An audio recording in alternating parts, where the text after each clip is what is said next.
دنیا جو ہے وہ دو حصوں میں بٹی ہوئی ہے، مطلب وجود اور اس کی حقیقت اور اس کے مقصد پر غور کرنے والے لوگ گو کے تین حصوں میں ہیں، لیکن جھگڑا دو حصوں کے درمیان ہے۔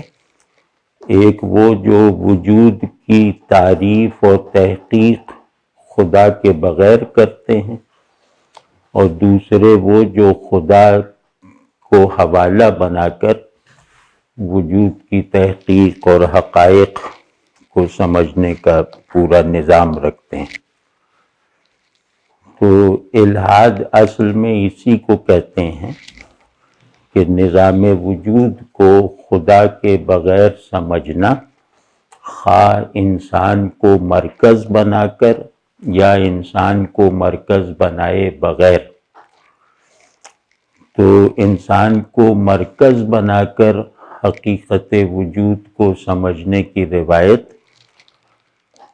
جدیدیت کی حد تک چلی، یا یوں کہہ لیں کہ یہ نیم کلاسیکی الحاد کا میتھڈ تھا۔ لیکن موجودہ الحاد کی ایک بہت طاقتور قسم وہ ہے جہاں نظم ہستی میں انسان کو بھی کوئی مرکزی حیثیت حاصل نہیں ہے، اور وہاں انسان خود بھی خدا کی طرح انکار کی زد میں ہے۔ تو جو جدید ترین الحاد ہے، یعنی الحاد سے ہماری مراد ہے خدا کو نہ ماننا۔ الحاد کی اصطلاحی تعریف الگ ہے، یعنی الحاد اصطلاح میں خدا کو غلط طریقے سے ماننے کو کہتے تھے، لیکن آج ہم ایتھیزم کا ترجمہ الحاد کر رہے ہیں۔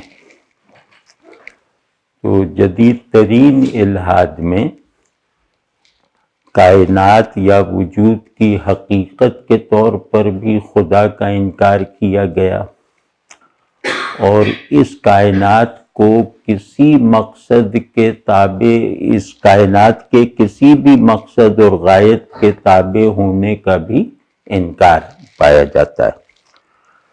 تو ہمارا سامنا دراصل اس الحاد سے ہے۔ تو اس کے لیے آج ہم اپنا، یعنی جو دوسرے لوگ ہیں جو خدا کے حوالے سے وجود اور اس کے حقائق اور اس کے مقاصد کو جاننا چاہتے ہیں یا جانتے اور مانتے ہیں، اس طرف سے گفتگو کریں گے۔ اور اس کا پہلا جو مقدمہ ہے، یہ گفتگو چند مقدمات یا چند دعاوی کا، علمی دعاوی کا مجموعہ ہوگی۔ اس میں پہلا مقدمہ اور دعویٰ یہ ہے کہ وجود بلا مظاہر غیر مخلوق ہے اور مظاہر کے ساتھ مخلوق ہے، یعنی وہ وجود جس کی حسی تصدیق ہو سکتی ہو وہ مخلوق ہے، اور وہ وجود جس کی حسی تصدیق براہ راست نہ ہو سکتی ہو وہ غیر مخلوق ہے۔ تو ایسا وجود جو ماورائے تصدیقات ہو، اب تصدیق پہ میں تھوڑا سا تفصیل کروں گا، لیکن پہلا مرحلہ یہ ہے کہ ایسا موجود جو حسی تصدیق سے ماورا ہے وہ ایک ہی ہو سکتا ہے اور وہ خدا ہے، یا یوں کہہ لیں کہ زیادہ صحیح لفظوں میں کہ وہ وجود جس کا کوئی مظہر اس کی ذات کا مظہر نہیں ہے، مطلب جس کا موجود ہونا، جس کا ذات ہونا وہ مینیفیسٹ نہیں ہوتا، اس کا ذات ہونا ہر طرح کی وجودی مینیفیسٹیشن سے ماورا ہے، وہ یقیناً خدا ہے اور قطعاً واحد ہے، کیونکہ وجود کے مظاہری نظام سے، وہ مظاہری نظام چاہے ریشنل ہو چاہے امپیریکل ہو، وجود کے پورے نظام ظہور و مظاہر سے ماورائی کی کلی ماورائی کی حامل ذات منطقی طور پر ایک ہی ہو سکتی ہے، کیونکہ اگر یہ کئی ہوں گی تو ان کی کل نظام وجود سے ماورائیت میں تخصیص اور تحدید پیدا ہو جائے گی، اور پھر وہ کل ماورائیت ان 4 یا 3 یا 10 میں سے ایک کے لیے ثابت نہ ہو سکے گی۔ واضح ہے نا یہ بات؟ تو یہ ہمارا پہلا مقدمہ ہے۔ دوسرا یہ کہ مینیفیسٹڈ ریئلٹی، یعنی ریئلٹی ان مینیفیسٹیشن، جس کو ہم کہہ رہے ہیں وجود باعتبار مظاہر یا وجود فی المظاہر، یہ اس وقت تک قائم نہیں ہو سکتا جب تک اس سے ماورا کچھ موجود نہ ہو، کیونکہ وجود کے نظام مظاہر سے ماورا اگر کوئی ذات متصرف حالت میں موجود نہیں ہے تو یہ وجود اپنے نظم مظاہر، اپنے حدود ظہور میں گویا پیدا ہونے کا جواز نہیں رکھتا۔ آپ سمجھ، جو چیز ظاہر ہے وہ کسی باطن کے زیر تصرف ہے۔ یہ ہمارا دوسرا مقدمہ ہے۔ تیسرا یہ ہے کہ جس ذات کو پورے نظام وجود سے ذاتی ماورائیت حاصل ہے، علمی ماورائیت نہیں، علمی ماورائیت تو انسان بھی حاصل کر سکتا ہے، جس کو وجودی اور ذاتی ماورائیت پورے نظم وجود سے، وہ نظم وجود چاہے حسی مظاہر میں ہو چاہے ریشنل مظاہر میں ہو، ان سب سے ماورا ہو جو ذات، اس میں کچھ چیزیں لازماً ہوں گی۔ ایک تو یہ کہ وہ پورے نظام وجود کا خالق ہوگا، ٹھیک ہے، وہ پورے نظم وجود کا ناظم ہوگا، یعنی اس کو چلانے والا ہوگا، وہ اپنی تخلیق کے تمام احوال سے، گزشتہ، آئندہ اور حالیہ احوال سے باخبر ہوگا، اور اس کی کوئی مخلوق اس سے اوجھل نہیں ہوگی، اس کا کوئی بنایا ہوا اس کی قدرت سے باہر نہیں ہوگا، یعنی اس کا علم کلی ہوگا، اس کی قدرت کلی ہوگی، اور وہ قادر مطلق اور وہ علیم کل خالق، یہ ممکن نہیں ہے کہ اپنے پورے نظام تخلیق کا کوئی مقصد نہ رکھتا ہو۔ جو مجھے بناتا ہے، جو مجھے جانتا ہے، جس سے میں کسی بھی صورت میں اوجھل نہیں ہوں، تو ایسے علیم اور قدیر خالق کا جو کوئی نہ کوئی مقصد تخلیق ضرور ہوگا، یعنی اس نے اس پورے نظام ہستی کو عبث طریقے سے خلق نہیں فرمایا ہوگا، اس کا کوئی نہ کوئی مقصد ہوگا۔ واضح ہے نا؟ یہ ہمارا تیسرا مقدمہ ہے۔ چوتھا مقدمہ ہمارا یہ ہے کہ کیونکہ اس نظم وجود میں تجربی طور پر مشاہدے کی سطح پر شعور کا پایا جانا ثابت ہے، یعنی ایک پورا نظم وجود ہے، اس میں شعور سرایت کیے ہوئے ہے۔ اب شعور کی 2 قسمیں ہیں، ایک شعور موجود ہونے کی ضرورت ہے، یعنی جس سے موجود ہونے کا عمل خالق کے بنائے ہوئے مقصد کے تابع رہ کر چلتا رہتا ہے، یہ شعور ہر چیز کو حاصل ہے، یعنی ہر ذرے سے لے کر آسمان تک ہر مخلوق میں وہ شعور سرایت کیے ہوئے ہے جو اللہ کے مقصد تخلیق سے ہم آہنگ رہتے ہوئے ان کی حرکت وجود کو مسلسل رکھتا ہے، یا یوں کہہ لیں کہ جو خالق اپنے مخلوق سے لا تعلق نہیں ہے، تو مخلوق کا ایک بڑا حصہ جس کو عالم فطرت کہیں، وہ بڑا حصہ وہ ہے جو شعور کا شعور رکھے بغیر صاحب شعور ہے۔ آپ سمجھیں کہ وہ مطلب اپنے خالق سے متعلق ہے اپنے مزاج وجود کے ساتھ، یعنی آرگینیکلی وہ اپنے خالق اور اس کے مقصد تخلیق سے متعلق ہے، اور اس کے مقصد تخلیق میں پوری پیسیوٹی کے ساتھ خود کو صرف کیے ہوئے ہے، مطلب وہ اس مقصد تخلیق سے انحراف کا کوئی امکان، کوئی مادہ نہیں رکھتی۔ تو ہم اس کو کہہ رہے ہیں شعور۔ شعور کا ویسے بھی مطلب ہے دوسرے سے متعلق رہنے کی قوت۔ تو خلق میں تعلق بالحق ایک قانون کے طور پر چل رہا ہے عالم فطرت، تو اس کو ہم کہہ رہے ہیں کہ وہ شعور جبلی ہے، شعور خلقی ہے، شعور ذہنی نہیں ہے، شعور اختیاری نہیں ہے۔ واضح ہے نا؟ اور تھوڑا سا گہرائی میں جا کے دیکھیں گے، تھوڑا سا فلسفیانہ نظر سے آپ دیکھیں گے تو وجود اور اس میں اس کا پورا ڈائنمزم، وہ وجود کی خودکار خود شعوری کے بغیر ممکن ہی نہیں ہے۔ میرا اگلا لمحہ آ جانا میرے اندر کسی نہ کسی سطح شعور کو ثابت کرتا ہے۔ واضح نا؟ تو جو بھی حرکت ہے وجود کی، وہ حرکت ایک خاص طرح کے شعور کی متقاضی ہے، ایک کم از کم شعور کی متقاضی ہے، یا یوں کہہ لیں کہ ایک جبری شعور کی متقاضی ہے۔ تو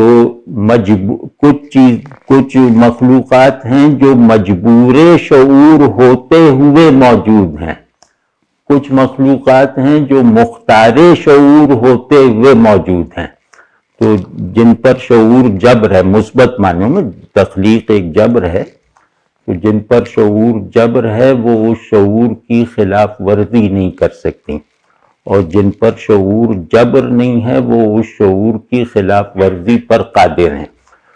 تو اسی سے ایک بات نکال کے عرض کرتا ہوں کہ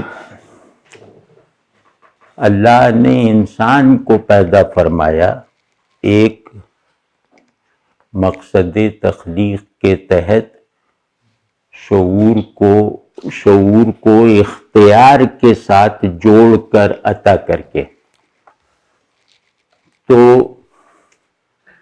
شعور جہاں جس مخلوق میں شعور اختیار کے ساتھ ہے، یعنی انسان جنہیں ہم کہتے ہیں کہ جو مکلف موجودات ہیں، ان میں شعور اختیار کے ساتھ ہے کہ وہ خدا کو ماننے کا فیصلہ بھی کر سکتے ہیں، خدا کو نہ ماننے کا بھی، نافرمانی کا فیصلہ بھی کر سکتے ہیں، فرما برداری کا فیصلہ کر سکتے ہیں، اچھائی کی طرف بھی جا سکتے ہیں، برائی کو بھی اختیار کر سکتے ہیں۔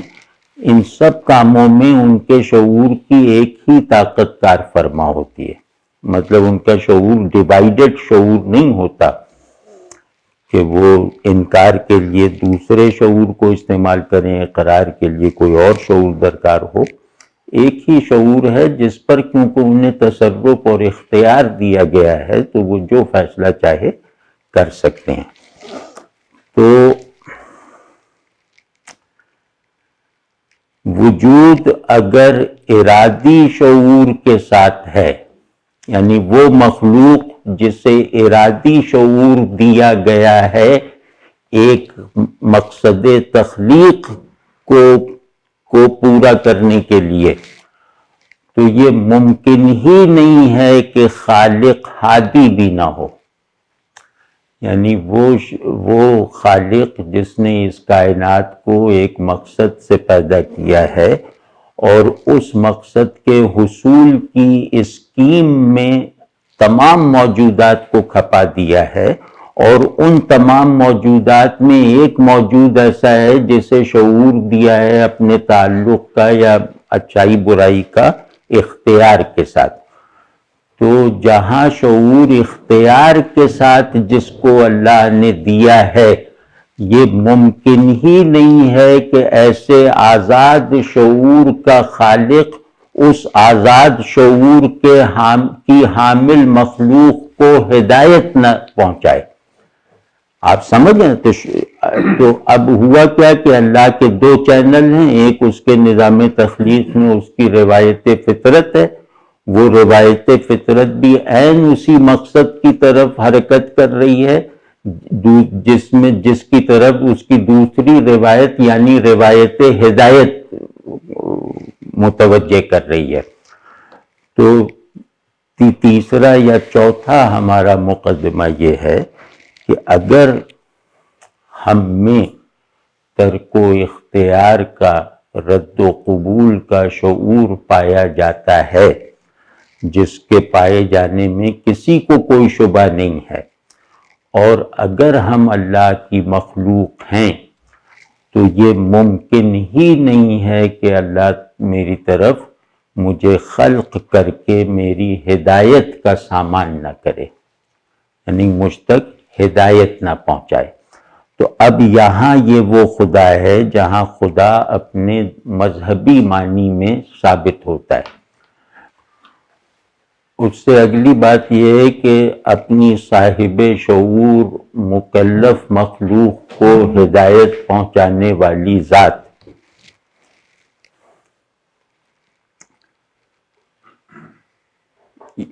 یہ ممکن ہی نہیں ہے کہ آخرت کی خالق نہ ہو، جواب دہی کا کوئی نظام نہ بنایا ہو اس نے، یہ ممکن ہی نہیں ہے کہ قبول ہدایت اور اختیار ضلالت پر قادر مخلوق کو سیدھا راستہ دکھانے والا خالق، مالک اور معبود آخرت کو بھی ضرور بنائے گا، جہاں وہ ہدایت پر ہونے اور نہ ہونے کا انعام اور سزا دے گا۔ ٹھیک ہے، یہ اگلا مقدمہ ہے کہ آخرت کا جواز مطلب آخرت کا لزوم اس سے ثابت ہے کہ اللہ نے مجھے اختیار اور شعور کے ساتھ پیدا کیا، اور اس اختیار اور شعور کے درست استعمال کو اور اپنے مقصد تخلیق کے راستے پر چلنے اور سرگرم رہنے کی صلاحیت دے کر مجھے یہاں بھیجا، اور ہدایت بھی اپنی پوری ضروری تفصیل کے ساتھ مجھے عطا فرما دی، علمی سطح پر بھی اخلاقی پہلو سے بھی۔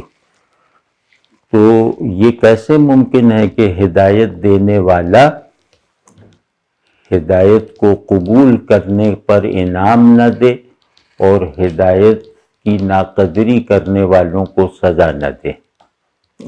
تو خود میرے اندر موجود شعور اس بات کا تقاضا کرتا ہے کہ اس دنیا کے بعد کوئی دنیا ہونی چاہیے جس پہ ہدایت کے لیے اٹھائی جانے والی تکلیفوں کا اجر ملے، اور گمراہی میں سرگرم لوگوں کو جو دنیا پہ غلبہ وقتاً فوقتاً حاصل رہتا ہے، جن کے سامنے مجھے مختلف مصیبتوں سے گزرنا پڑا ہے، ان لوگوں کو اس ابدی نظام میں سزا ملے۔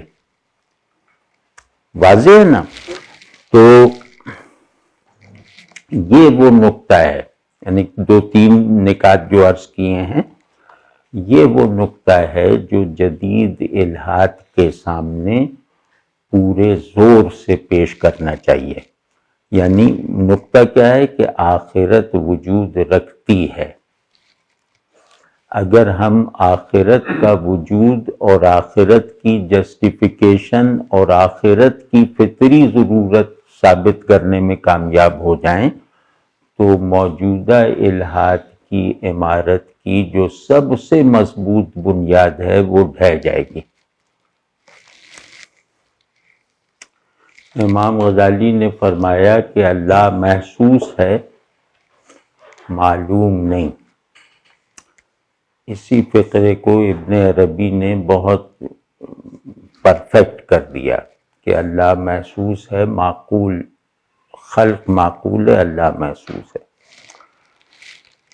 تو اس کا مطلب، غزالی کے اس فقرے کا مطلب یہ ہے کہ کائنات کی ایک ایک چیز اللہ کے وجود پر دلالت تو کرتی ہے، اور اس دلالت کا شعور ہر سلیم الفطرت آدمی کو خود بخود میسر ہے یا ہونا چاہیے۔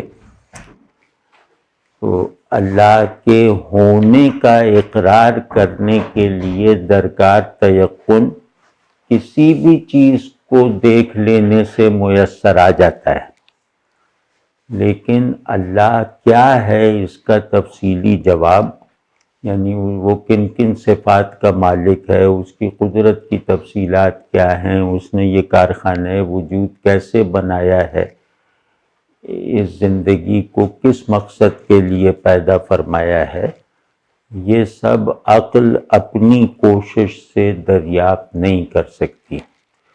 اس سب کو ان سب تفصیلات کی معرفت کا دار و مدار 100% وحی پر ہے، خبر پر ہے۔ تو ان معنوں میں یہ کہہ رہے ہیں، مطلب ہم نے یہ جو بنایا ہے وہ ان معنوں میں بنایا ہے کہ انسان کی صلاحیت علم سے اللہ معلوم نہیں ہے۔ انسان کی صلاحیت علم کا مطلب ہے کہ عقل کا ایکٹیو رول جس میں ہو، وہ علم جو عقل کی ایکٹیویٹی سے حاصل ہو، یہ اللہ کو معلوم کروانے کے لیے، اللہ کا علم حاصل کرنے کے لیے ناکافی ہے، اور جہاں جہاں بھی یہ استعمال ہوئی ہے وہاں وہاں گمراہی کا سبب بنی ہے۔ یعنی جہاں جہاں بھی عقل کو ذریعہ معرفت الہیہ بنایا گیا بالکل خود مختار حالت میں، وہاں گمراہی اور ناکامی کے سوا کچھ ہاتھ نہیں آیا۔ تو اللہ کون ہے، اللہ کیا ہے، اللہ کا ہم سے تعلق کیا ہے، اللہ ہم سے چاہتا کیا ہے، اللہ نے اس کائنات کو کس مقصد کے لیے خلق فرمایا ہے، اب یہ سب معلومات اگر نہ ہوں تو اللہ کو جاننا اور اللہ کو سمجھنا ممکن ہی نہیں نا۔ پھر اللہ کی سمجھ ایک احساس کی طرح ہوگی کہ ظاہر یہ میز ہے تو اس کو بنانے والا بھی کوئی ہوگا، تو میں اسے جانے بغیر مانتا ہوں۔ لیکن یہ کہ اللہ یہ ہے، اللہ یہ ہے، اور یہ ساری تفصیلات یہ اللہ کے بتانے سے میرے علم میں آئیں گی۔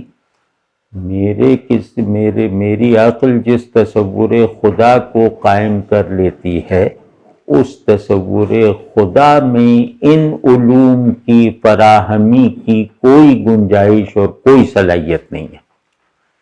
ٹھیک ہے نا؟ تو اب اس سے اگر فلسفیانہ انداز میں کہیں تو یہ کہیں گے کہ وجود معلوم ہے، یعنی علم اور اس کے پیرالل وجود، یعنی ذہن اور شے، ان کا تعلق یہ ہے کہ علم وجود کا احاطہ کیے ہوئے ہے۔ تو علم کی فلسفے اور منطق کی ایک شاخ میں تعریف یہ ہے کہ یہ احاطہ موجود ہے، احاطہ معلوم ہے۔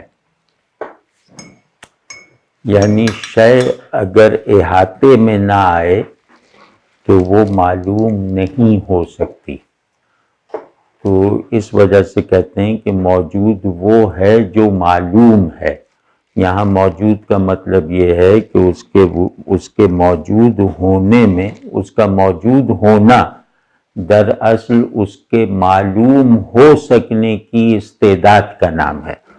تو جو معلوم نہیں ہو سکتا وہ منطقی، ایک خاص معنی میں منطقی طور پہ موجود نہیں ہے۔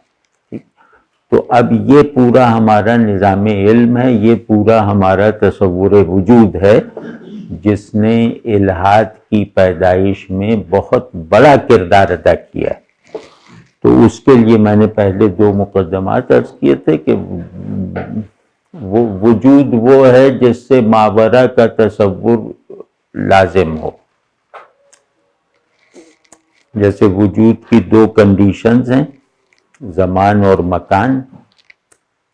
تو جب بھی میں وجود کو اس کی ریئلٹی کے ساتھ مجسم تصور کرنا چاہوں گا، یعنی جب بھی میں حقیقت وجود کے مفروضے کو استدلال میں کھپانا چاہوں گا، جب بھی میں حقیقت وجود کے مسلمے کی روشنی میں صورت وجود کو سمجھنا چاہوں گا، تو اس کے لیے لازم ہے کہ میں حقیقت وجود کی ماورائیت پر یقین رکھوں.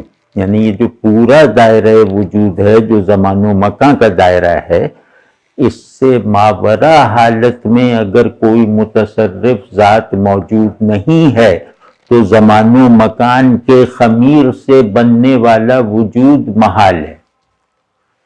کیوں کہ جو وجود کنڈیشنڈ ہوگا. اب یہ بات میں چاہتا ہوں غور کریں آپ لوگ، کہ جو وجود کسی شرط سے، کسی یونیورسل شرط اور جبر سے مشروط و مجبور ہوگا، وہ لازم ہے کہ مخلوق ہو.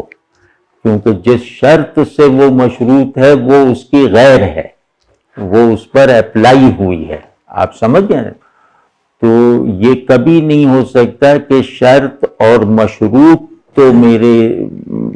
تو موجود ہوں، لیکن اس سے ماورا کوئی ہستی کا میں تصور نہ باندھوں جو اس شرط کی بھی خالق ہے اور اس شرط کا مشروط بھی اس کی مخلوق ہے. آپ سمجھ گئے نا؟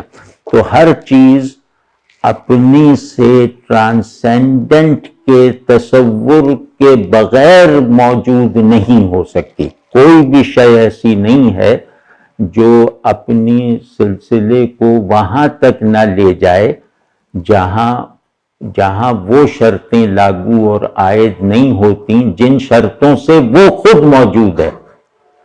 آپ سمجھ گئے نا؟ تو اس کو آسان کر کے عرض کرتا ہوں کہ ایک وجود ہے، ایک اس کی شرط ہے.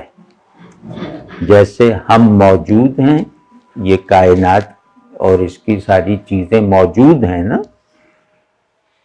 اب ان سب پر ایک یونیورسل شرط عائد ہوتی ہے، یعنی ان کے موجود ہونے کا ایک اٹل دائرہ اور ایک اٹل چار دیواری ہے، یا یوں کہہ لیں کہ ان کے موجود ہونے کا ایک ہی قوام ہے، اور وہ قوام ہے ان کا ٹیمپورل اور اسپیشیل ہونا، ان کا زمانی مکانی ہونا. تو زمان و مکان وجود کی شرط عام ہے، وجود کا قوام واحد ہے، زمانیت اور مکانیت. اب زمانیت اور مکانیت ایک الگ سے امر ہے اور موجودیت دوسرا امر ہے. تو موجودیت اپنی شرط سے جب تعلق پیدا کرے گی تو موجودیت کوالیفائی کرے گی. آپ سمجھ گئے نا؟ تو شرط اور مشروط یہ ایک دوسرے کے غیر ہیں نا. شرط کوئی شے کے اندر کوئی چیز تھوڑی، یہ شرط ہمیشہ باہر سے وارد ہوتی ہے. تو اب آپ یہ دیکھیے کہ شرط الگ ہے، مشروط الگ ہے، تو یہ اپنے الگ ہونے کی حالتوں میں موجود ہونے کا عنوان قبول کرتے ہیں یا نہیں؟ مطلب زمان و مکان شرط ہے اور ہم اس سے مشروط ہیں، کائنات اس سے مشروط ہے. تو اب یہ دیکھنا ہے کہ زمان و مکان اور ہم یہ ایک دوسرے سے ممتاز ہیں، ایک دوسرے میں کھپے ہوئے نہیں ہیں، یعنی ایک ہی چیز کے دو ایسپیکٹس نہیں ہیں. یہ دو مستقلاً ہر لحاظ سے الگ ہیں، کیونکہ میں پرٹیکولر ہوں، زمان و مکان یونیورسل ہے. تو یونیورسل اور پرٹیکولر کبھی آئیڈینٹیکل نہیں ہوتے، یہ الگ الگ ہوتے ہیں. واضح ہے یہ بات؟ تو اب یہ دونوں الگ الگ ہوتے ہوئے انتصاب وجود کے تو حامل ہیں نا.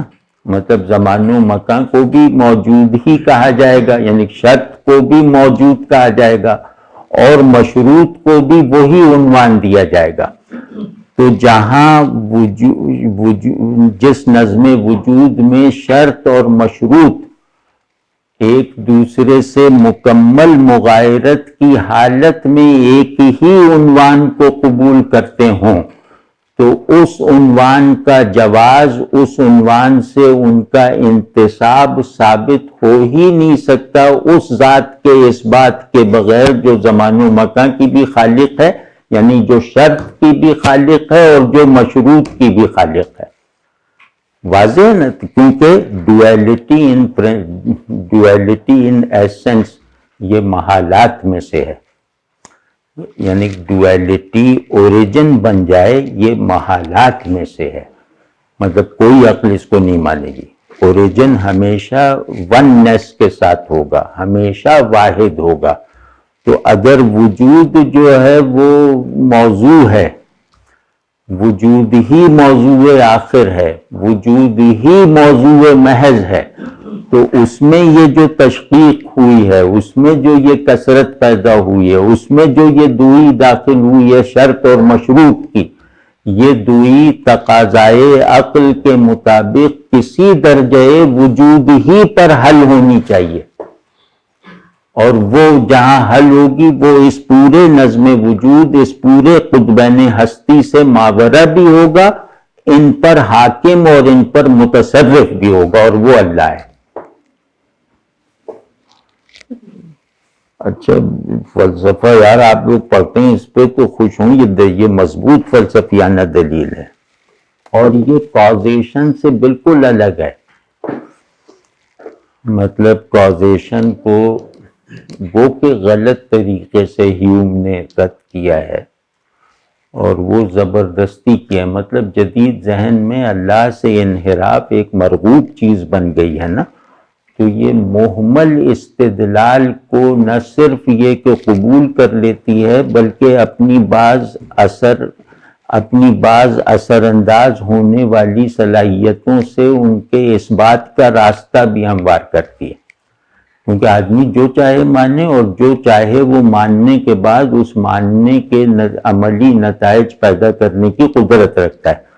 تو ہیوم نے بالکل بچکانہ استدلال کے ساتھ کازیشن کو رد کیا، مطلب یہ کہ سبب اور اثر کا جو عالمگیر قانون ہے، جو کلاسیکی تھیالوجی میں وجود خداوندی پر سب سے بڑی دلیلوں میں سے ایک تھا کہ ہر شے کا سبب ہوتا ہے، تو یہ سبب و اثر کا سلسلہ جہاں جا کے تھمتا ہے وہ خدا ہے، یا جہاں سے شروع ہوتا ہے وہ خدا ہے وغیرہ، یہ عام کلاسیکی دلیل تھی اس بات وجود باری تعالی میں۔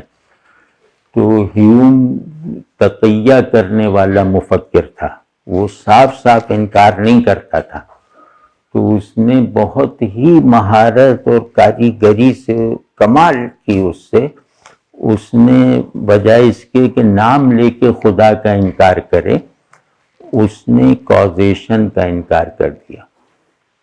اب کازیشن کا جیسے ہی انکار ہو گیا، ویسے ہی خدا کی کوئی ضرورت، خدا کا کوئی ثبوت، خدا کو ماننے کی کوئی دلیل، خدا کی قدرت کی طرف کوئی اشارہ باقی نہیں رہتا۔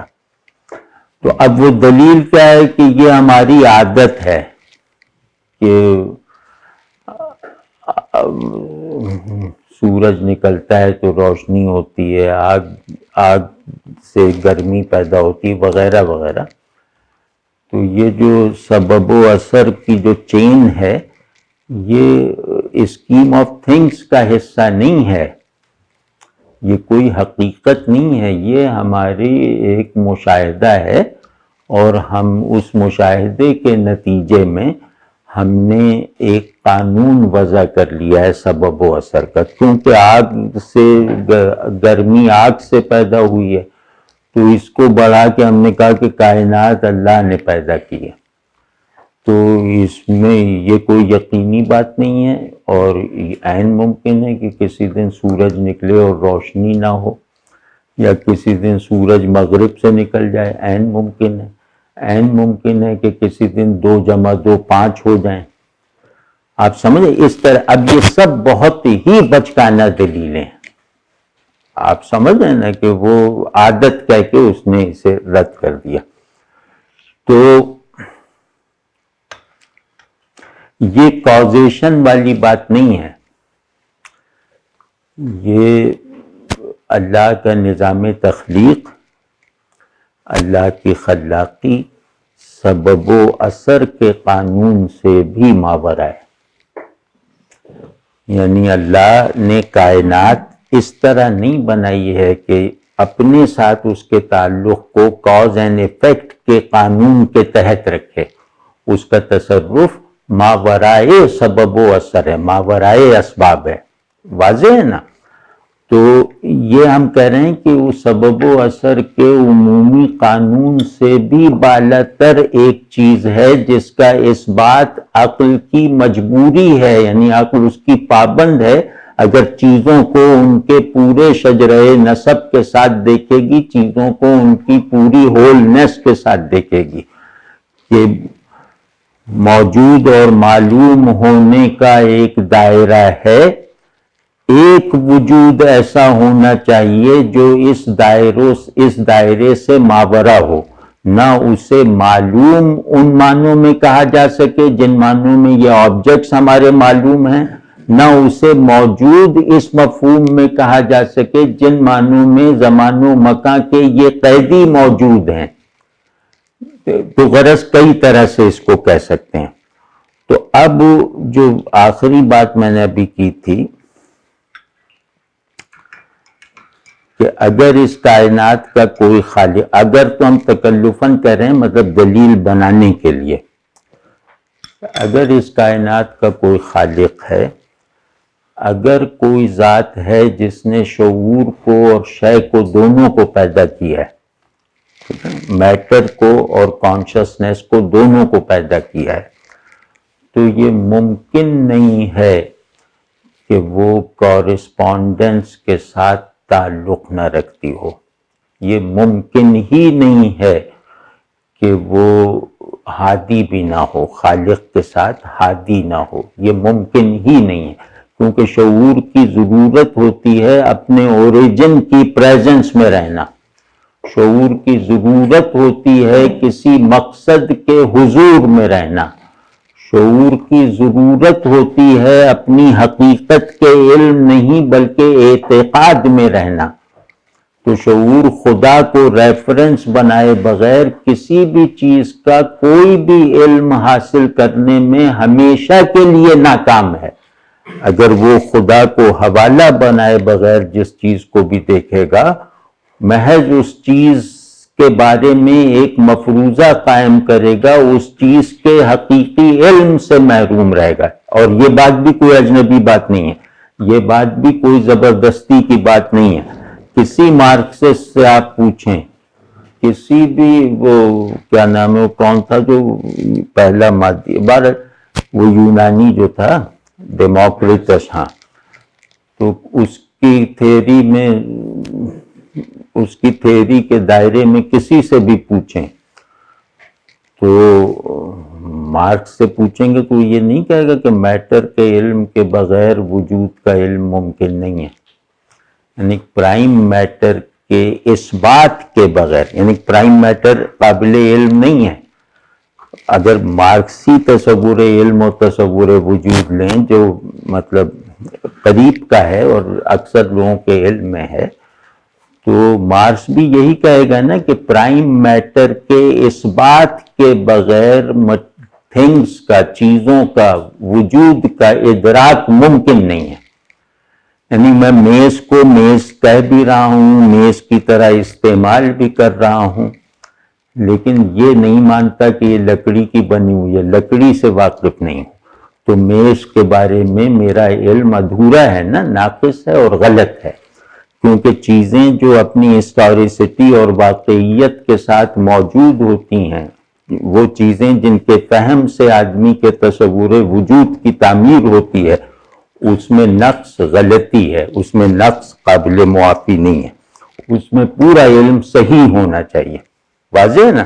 تو اب میز کا علم، اس کا چوکور ہونا، اس پہ چائے کی پیالی رکھنے تک محدود نہیں ہے. میز کے علم کے میں یہ چیز شرط کے طور پر داخل ہے کہ یہ لکڑی کی بنی ہوئی ہے. اب لکڑی کی بنی ہوئی کا شعور رکھے بغیر میز کے بارے میں میرا ہر علم گمراہ کن ہے. واضح ہے نا؟ تو مارکس یہی کہے گا کہ پرائم میٹر کا شعور اور اس بات نہ ہو تو مٹیریل تھنگس کا ادراک اور علم اور استعمال یہ ناممکن ہے. تو ہم بھی تو یہی کہہ رہے ہیں کہ خدا، اس کی جگہ خدا رکھ دو، کہ خدا کے اس بات کے بغیر کسی کوئی معلوم حقیقتاً معلوم نہیں ہے، ہر معلوم مفروضہ ہے. واضح ہے یہ بات؟ کیوں کہ چیزیں اپنی آخری فارم میں اللہ کی نشانیاں ہیں. جیسے مارکس کے نزدیک چیزیں اپنی اوریجنل یا حتمی الٹیمیٹ فارم میں مٹیریل ہیں، تو ہمارے عین اسی لاجک پہ ہمارے یہاں چیزیں اپنی حتمی ساخت اور صورت میں اللہ کی مخلوق کی حیثیت سے اس کی نشانیاں ہیں.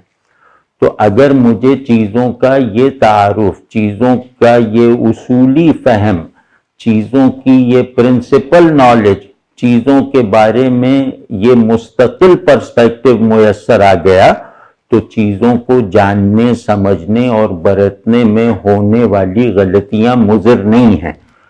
چیزوں کے بارے میں میرا علم اپنے اصول اور اپنی اساس میں حق ہے، صحیح ہے، سچا ہے.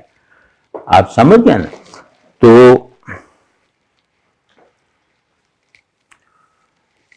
اسی سے دوسرا مقدمہ پیدا ہوتا ہے کہ موجود ہونا بھی اللہ پر منحصر ہے. شے کا موجود ہونا وجود باری تعالی پر دلالت کرتا ہے، اور شے کا معلوم ہونا بھی اسی وقت ممکن ہے جب اللہ کی معرفت حاصل ہو. اللہ کی معرفت کے بغیر اس کی مخلوق کا علم اصولی طور پر غلط اور گمراہ کن ہے. آج تو جو سوچا تھا وہ کہہ نہیں پایا، لیکن انشاءاللہ یہ سلسلہ جاری رہے گا. میں اب اپنے طور پر ایک نتیجے تک پہنچا ہوں کہ الہ محمد صلی اللہ علیہ وسلم کے وجود کے اس بات کو علم کی ہر فیکلٹی کے لیے لازم ثابت کر دیا جائے تو باقی مسائل ثانوی ہیں، باقی محرکات الحاد ثانوی ہیں. مطلب یہ خیر و شر اور یہ تکلیف کیوں ہے اور وہ کیوں ہے اور یہ سب جو موضوعات ہیں نا، یہ ایک دم گرد کی طرح اڑ جائیں گے بشرطے کہ ہم اس بات کو اپنے زمانے میں کار فرما عقل کے لیے مؤثر استدلال کے ساتھ ثابت کرنے میں کامیاب ہو جائیں کہ اللہ ہے، اور اللہ سے ہماری مراد ہے الہ محمد علیہ السلام، یعنی پوری طرح دینی اللہ، جس کی خبر ہمیں نبیوں سے ملی ہے. پھر اس کے آگے جا کے نبوت پہ بات ہوگی، لیکن یہ کہ ہمیں اس طرف بہت محنت اور سنجیدگی سے توجہ دینی چاہیے اور ان کے ادھر ادھر پھیلائے ہوئے جالوں میں نہیں پھنسنا چاہیے. یہ سب سے زیادہ دو دلیلیں استعمال کرتے ہیں، خیر و شر اور کیا وہ جو تکلیف اور آرام، ہاں جبر و قدر، خیر و شر وغیرہ، اور دوسرے یہ تانا دیتے ہیں کہ اگر اللہ ہے تو یہ کیوں نہیں روک، وہ کیا نام، اللہ کو ماننے کا نتیجہ کیا ہے؟ تم لوگ بتاؤ کیا نتیجہ ہے جو تم اپنے اندر دکھاؤ. تو یہ دو ان کے بڑے، ان جو الہات کی گاڑی ہے وہ عملاً ان دو پہیوں پہ چل رہی ہے. تو یہ اس کی تفصیل میں جا کے ہم پھنس جاتے ہیں. تو کیوں خیر و شر اور جبر و قدر تو گویا اللہ کے ذہن میں جھانکنے کا تقاضا کرتا ہے نا، وہ ہم جھانک نہیں سکتے، ہم کیسے بتائیں؟ تو اس میں ہم پھنس جاتے ہیں. یا یہ وہ کہتے ہیں کہ اللہ کو ماننے کی برکتیں کیا ہیں، اپنے اندر دکھاؤ، تو اس میں بھی ہم پھنس جاتے ہیں. تو ان ٹریپس میں آئے بغیر ہمیں سیدھے جانا چاہیے کہ علم اور وجود دونوں بیس لیس ہیں اللہ کے حوالے کے بغیر۔ اللہ حوالہ نہ بنے تو علم جہل ہے اور وجود عدم ہے۔